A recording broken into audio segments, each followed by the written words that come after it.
धाबा style पालक पनीरची भाजी करते.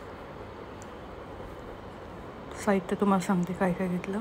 पालक मी जर शिजत टाकलं, एक पालकची गड्डी घेतली, शिजत घातला.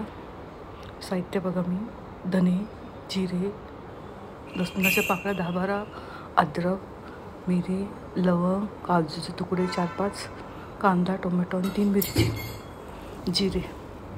पालक शिजला आहे. 5 मिनटं शिजत ठेवला आहे. त्यातलं पाणी खाली ठेवते आणि पालक मिक्सरमधून काढून घेते.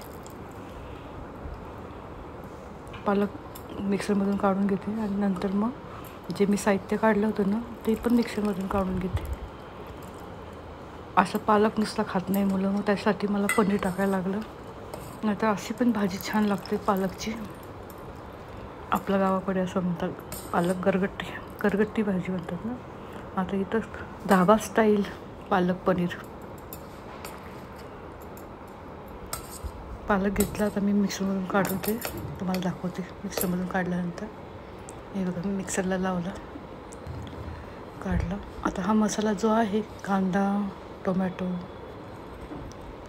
मिक्सरमधून लावणारे, हिरवी मिरची 3 घेतली, धने 1 चमचा, जिरे 1 चमचा, लसणाचे पाकळ्या 10-12 घेतल्या, अद्रक थोडासा तुकडा घेतला, काजूचे तुकडे 4-5, लवंग 2-3 आणि मिरी 10-12, जिरे आणि धने 1 चमचा घेतला. हे सगळं मिक्सरमधून काढायचं कच्चंच. आणि मिक्सरमधून काढल्यानंतर मग कढई ठेवायची. हे बघा, हे मिक्सरमधून काढलं. कढईमध्ये 2 चमचे मी तेल टाकणार आहे. पालकचं झालं आणि मिक्सरमधून काम झालं सगळं. कढईमध्ये 2 चमचे तेल टाकते आणि 1 बटरचा तुकडा टाकायचा छोटंसं. म्हणजे टेस्ट येते, बटरनी टेस्ट येते. पण पालकमध्ये मिठाचं प्रमाण जास्त असतं, त्याच्यामुळे मीठ प्रमाणातच टाका, थोडंच टाका. आता हे मी 2 चमचे तेल टाकले आणि 1 बटरचं टाकलं थोडंसं. आणि जे मसाला केला होता ना, तो टाकला अगोदर. धने, जिरे, लवंग, मिरी, कांदा, टोमॅटो, 3 हिरवी मिरची, मिरी 10-12 आणि लवंग 4च घेतले होते, काजूचे 5-6 तुकडे आणि लसूण आणि अद्रक. आता हे चांगलं परतायचं, तेल सुटेपर्यंत परतायचं. बघा, तेल दिसायला लागलं, मग ते पालक टाकायचं. त्याचा स्वाद इतका येतो छानपैकी. बाकी काहीच मसाले नाही टाकायचे. हेच छान लागतं टेस्ट. बघा, करून बघा. आवडलं तर शेअर करा, सबस्क्राईब करा. चांगलं तेल सुटलं तर मी पालकची ग्रेव्ही केली ती टाकते. एकसारखं हलवायचं. पालकमध्ये मिठाचं प्रमाण जास्त असतं, त्याच्यामुळे मीठ टाकताना कमीच टाका. आता हे 5 ते 7 मिनटं हलवायचं. मसाला पण 5 ते 7 मिनटंच हलवायचं. जवळजवळ 14-15 मिनटं लागतात हे भाजीला.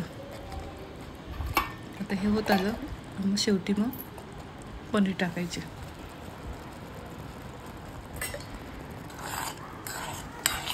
त्याला चिकनेस पण येण्यासाठी अर्धा कप मी दूध टाकते.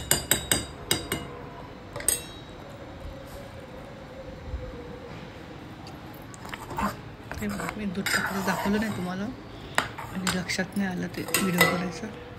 अर्धा कप दूध टाकलं. हे पनीरचे तुकडे टाकले थोडेसे. आणि नुसतं हे पालकचं भाजी नाही खात आमच्यात कोणी. थोडं पनीर असले की थोडं पनीरच्या नादाने तर ते पालक जातो. आणि मग तुमच्याकडे जर साई असेल तर 1 चमचाभर साई टाका. अर्धा कप तर मी दूध टाकलं. क्रीम असेल तर क्रीम टाका.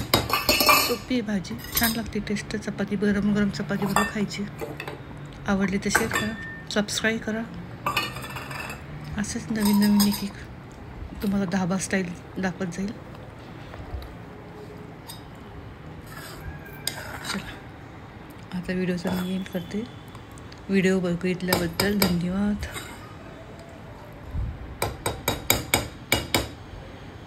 छान झाली टेस्ट. हे साई टाकली मी नंतर शेवटी. बाय.